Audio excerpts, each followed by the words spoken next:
भारतीय गणतंत्र की ऐसी गुमनाम औरतें जिन्हें हाशिए पर रहना मंजूर नहीं था। जब भी स्वतंत्रता आंदोलन में महिलाओं का जिक्र होता है तो सिक्किम के जिक्र के बिना यह अधूरा सा लगता है। इतिहास के पन्नों में इनकी वीरता की कहानी भले ही दर्ज न हो, लेकिन सिक्किम के आसपास के इलाके में इनकी बहादुरी की दास्तां कहने वालों की लंबी फहरिस्त है। दक्षिण सिक्किम के संगमू गांव में 14 जनवरी 1902 को जन्मी एक ऐसी वीरांगना जिसने आज़ादी की लड़ाई के दौरान न केवल सुभाष चंद्र बोस को कैद से भागने में मदद की, वरन 10,000 से अधिक कोल मजदूरों की लड़ाई का नेतृत्व भी किया। उनका कहना था, अगर हमारे अंदर खादी की भावना है तो अपने जीवन के सभी पहलुओं में सादगी अपनानी चाहिए। आज की कहानी में चर्चा सिक्किम की वीरांगना हेलेन लेप्चा की। अभिवादन स्वीकार करिए मनीष श्रीवास्तव का। भारत को आजाद कराने में समूचा देश एक साथ उठ खड़ा हो गया था। इस लड़ाई में पूर्वोत्तर के लोगों ने भी अपनी महत्वपूर्ण भूमिका अदा की थी। अंग्रेजों के क्रूर प्रशासन को खत्म करने के लिए यहाँ के लोगों ने गजब की संघर्ष क्षमता का प्रदर्शन किया था। सिक्किम के एक छोटे से गांव संगमू में जन्मी भारतीय स्वतंत्रता संग्राम से जुड़ी एक वीरांगना थी हेलेन लेप्चा। इन्होंने देश के अलग अलग हिस्सों में जाकर न केवल जरूरतमंद लोगों की मदद की, बल्कि उनमें स्वाधीनता की अलख भी जगाई।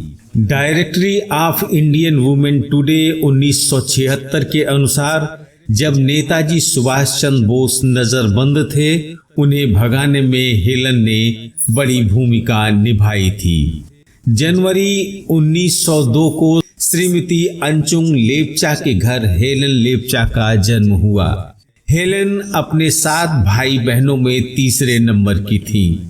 जन्म के कुछ दिनों बाद ही उनके माता पिता कर्सियांग आ गए। चाय के बागानों के लिए मशहूर दार्जिलिंग के कर्सियांग में रोजगार के पर्याप्त अवसर थे। इसी कारण हेलेन का परिवार कर्सियांग चला आया। सिक्किम के लोगों ने हेलेन लेप्चा को मिट्टी की बेटी का नाम दिया था और आज भी उन्हें पूरे सम्मान के साथ याद करते हैं। 1916 तक असहयोग आंदोलन पूरे दार्जिलिंग को अपनी जद में ले लिया था। यह चाय के बागानों तक में फैल गया था। इन बागानों में काम करने वाले श्रमिकों की समस्याएं दिनों दिन बढ़ती जा रही थी, लेकिन अंग्रेज अधिकारियों द्वारा उन पर कोई ध्यान नहीं दिया जा रहा था। श्रमिकों के अंदर अंग्रेजों के इस रवैये के कारण असंतोष पल रहा था और यह असंतोष अंततः विद्रोह के रूप में बाहर आ गया। इस समय हेलन की उम्र मात्र 15 वर्ष की थी। इसी उम्र में उन्होंने स्कूल छोड़ दिया और चरखा खद्दर आंदोलन में शामिल हो गईं। यह आंदोलन 1917 तक सिक्किम और अन्य पूर्वोत्तर राज्यों तक फैल चुका था। जानकारों की माने तो इन्हीं दिनों एक बंगाली उद्घोषक द्वारा एक भाषण दिया गया था जिसमें हेलन काफी प्रभावित हुई थी। इस भाषण को सुनने के बाद वह अपना जीवन मातृभूमि को समर्पित करने का निर्णय ले लिया। उन्होंने ईश्वरचंद्र विद्यासागर की पोती के संरक्षण में चरखा चलाने का प्रशिक्षण लिया। अपने कौशल के कारण उन्होंने बिहार के मुजफ्फरपुर में खादी और चरखा प्रदर्शनी में कलकत्ता का नेतृत्व किया। बिहार प्रवास के दौरान ही 1920 में जबरदस्त बाढ़ आई। सब कुछ तबाह हो गया।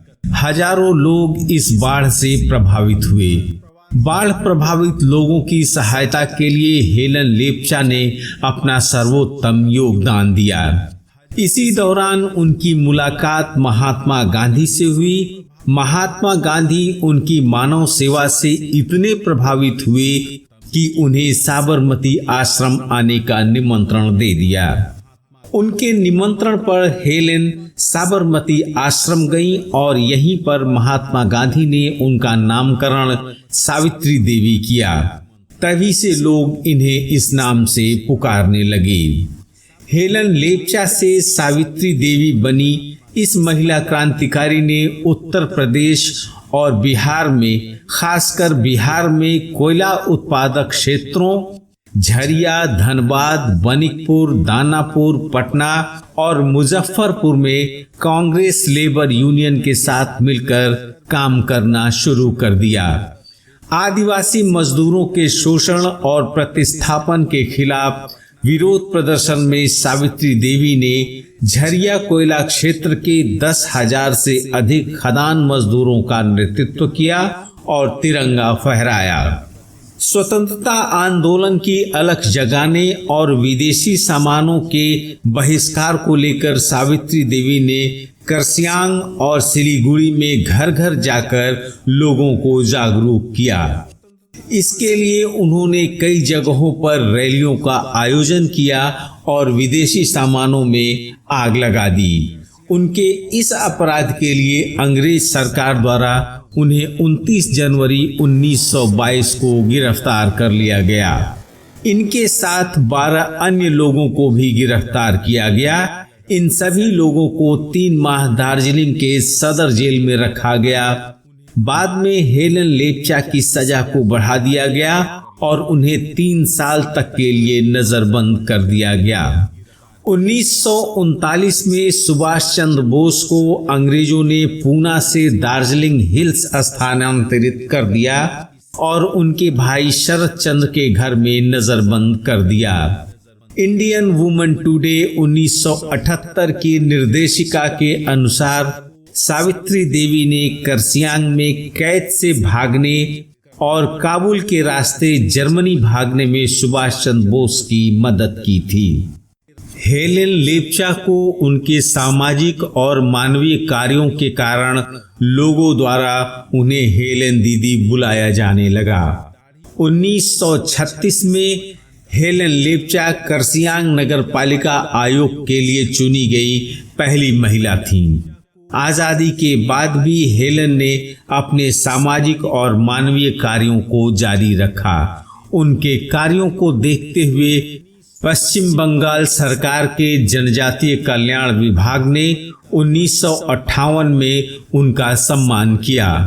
भारत सरकार ने उनके समर्पण और महान कार्यों में योगदान के लिए 1972 में प्रशस्ति पत्र देकर सम्मानित किया। 18 अगस्त 1980 में सिक्किम में मिट्टी की बेटी के नाम से मशहूर हुई हेलेन लेप्चा या सावित्री देवी का देहांत हो गया। अपना पूरा जीवन देश को समर्पित करने वाली हेलेन लेप्चा या सावित्री देवी या फिर कहे मिट्टी की बेटी को इतिहास के पन्नों में वह स्थान नहीं दिया जिसकी वह वास्तव में हकदार थीं। इतिहास में इन सभी महिला क्रांतिकारियों की अनदेखी वाकई अखरती है।